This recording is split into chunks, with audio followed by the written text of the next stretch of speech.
작은 것이 아름답다. 물건만 아주 작게 만들어서 아름다운 것이 아니라 이것을 선교에 적용해 보면 아주 작은 종족도 큰 종족 못지않게 완벽한 종족이고 완벽한 사람들이고 완벽한 국가라고 볼 수 있는 그런 종족들이 있는 것을 보면 큰 종족뿐만 아니라 아주 작은 종족, 제가 알기로는 약 한 320명밖에 안 되는 그런 종족도 있다고 그러는데 저는 이 작은 종족이 아름답다. 그래서 오늘은 간과되는 작은 종족과 잘못해서 너무 많이 몰려가는 중복 투자에 대한 그 위기에 대해서 말씀을 나누려고 합니다.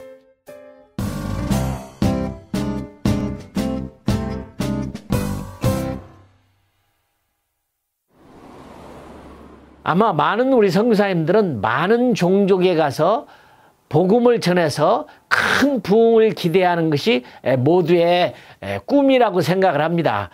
그러나 사람의 힘이라고 하는 것은 제한되어 있는 거죠.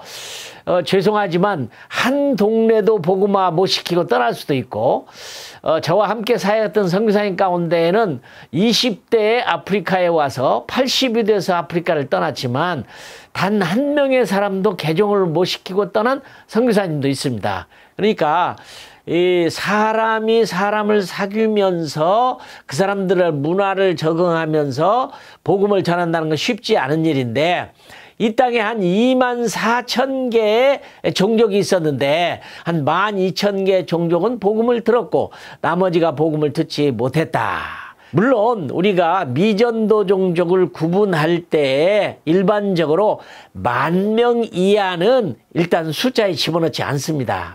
그러나 10,000명 이하의 사람들도 아직 접촉이 되지 않은 미접촉 종족이란 말이죠. 나는 그런 선교사님들을 봤어요.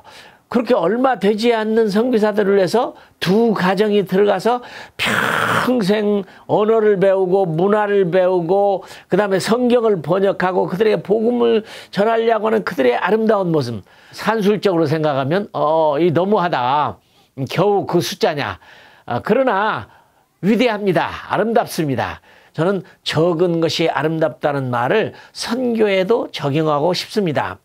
여러분, 미전도 종족에 대한 복음을 전하자고 하는 20세기의 언리치드 피플 그룹의 이 선교 전략은 랄프 윈터가 외침으로 말미암아 시작된 게 아닙니다.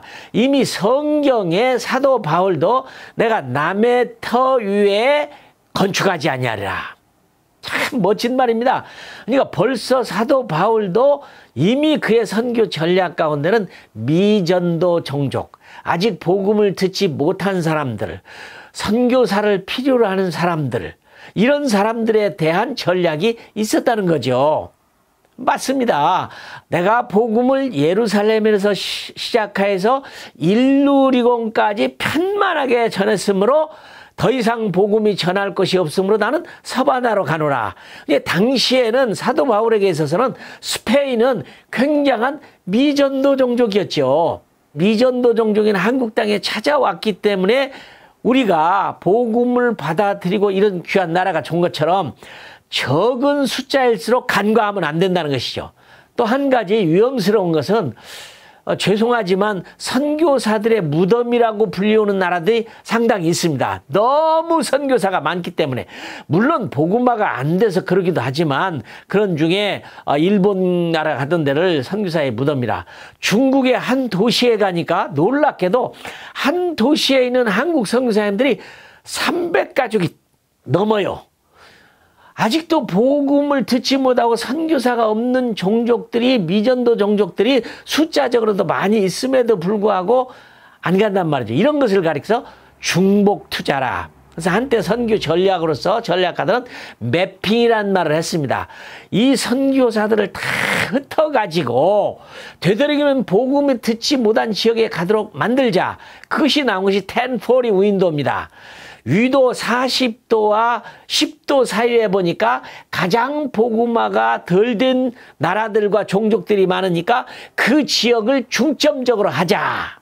그런데 선교사를 가시는 분들이 이런 선교 전략을 가지고 내가 필요한 곳, 아직 복음을 못 들은 곳, 적은 숫자이지만 교회가 없는 곳, 난 그곳에 가야 되겠다고 하는 그런 전략을 가지고 있는 것이 아니라 누가 나를 부르고 있으니까 난 그 나라를 단기팀 가서 보니까 마음에 들더라.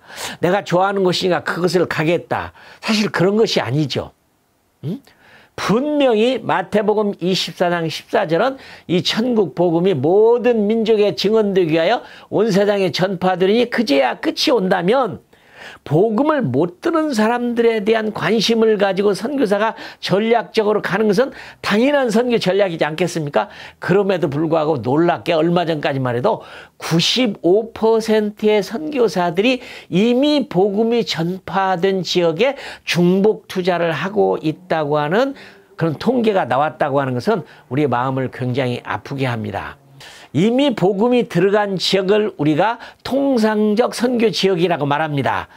물론 통상적인 선교가 필요한 게 있죠. 고아원도 있고 신학교도 있고 병원도 있고 있는 곳에 가서 심지어는 뭐 이제 기독교 대학도 있는 곳도 있고 그런 곳에 가서 일하는 것이 여러 가지로 효과적이다 그럴 수 있습니다. 전혀 복음이 들어가지 않은 지역에 들어간다는 것은 그냥 제로에서 처음부터 시작하는 것이기 때문에 얼마나 어렵고 힘들고 고통스럽겠습니까?